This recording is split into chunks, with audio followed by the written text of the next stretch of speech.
সবচাইতে কঠিন আজকের বাস্তবতায়, আজকের যুগে, সেটি হলো রাতে তাড়াতাড়ি শুয়ে পড়া।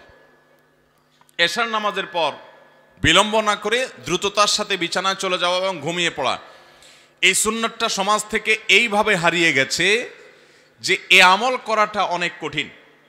আমি ব্যক্তিগতভাবে আমার একান্ত কাছের আপনজন, প্রিয়জন, বন্ধুবান্ধবদের মধ্যে এ বিষয় নিয়ে যখনই আলোচনা করি এবং মাঝে মধ্যে নিজেদের মধ্যে প্রতিযোগিতামূলকভাবে আমরা এটা করার চেষ্টা করি, তো দেখতে পাই যে অন্য অনেক আমল করা যায়, এমনকি তাহাজ্জুদও পড়া যায়, কিন্তু রাতে তাড়াতাড়ি শোয়াটা এটা কঠিন হয়ে গেছে আজকাল। ঠিক না ভাই? ঠিক। যেহেতু রাতে তাড়াতাড়ি শোয়াটা সুন্নাহ, আম্মাজান আয়েশা রাদিয়াল্লাহু তাআলা আনহা বলেছেন, কানান নবী সাল্লাল্লাহু আলাইহি সাল্লাম ইয়াকরাহুন নাওমা ক্বাবলা আল ইশা ওয়াল হাদিস বা'দা। নবীজি সাল্লাল্লাহু আলাইহি সাল্লাম এশার আগে ঘুমাতে অপছন্দ করতেন, আর এশার পরে কথাবার্তা বলতে অপছন্দ। তিনি এশার পরে দ্রুততার সাথে শুয়ে পড়তেন। এশার পরে দ্রুততার সাথে যদি আপনি শুয়ে পড়েন, রাতের প্রথম ভাগের যে ঘুমটা, বিশেষ করে রাত 10টা থেকে 2টার কথা সম্ভবত এখন গবেষকরা বলেন যে এই সময়ের ঘুমটা মানুষের স্বাস্থ্যের জন্য অনেক বেশি উপকারী। এই সময়ের ঘুম মানুষের শরীরে ইমিউন সিস্টেমকে স্ট্রং করে, শক্তিশালী করে। এই সময়ের ঘুমটা মানুষের জন্য অনেক বেশি জরুরি। আমরা এই সুন্নাহটা আজ ছেড়ে দিয়েছি প্রায়।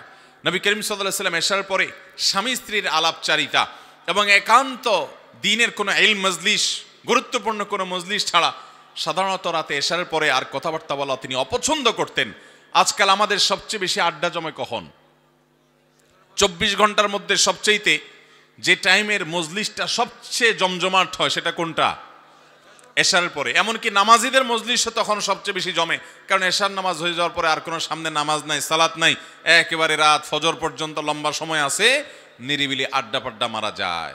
এই জন্য টেলিভিশনগুলো তো দেখবেন যত চটকদার, যত আকর্ষণীয় প্রোগ্রাম আছে, বেশিরভাগই সব এশার নামাজের পরে।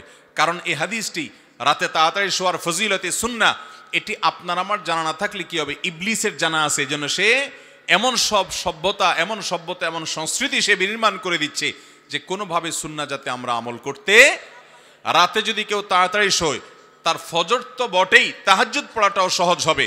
আর যদি রাতে কেউ দেরিতে শোয়, তাহাজ্জুদ পড়ার কথা, ফজর পড়াই কঠিন।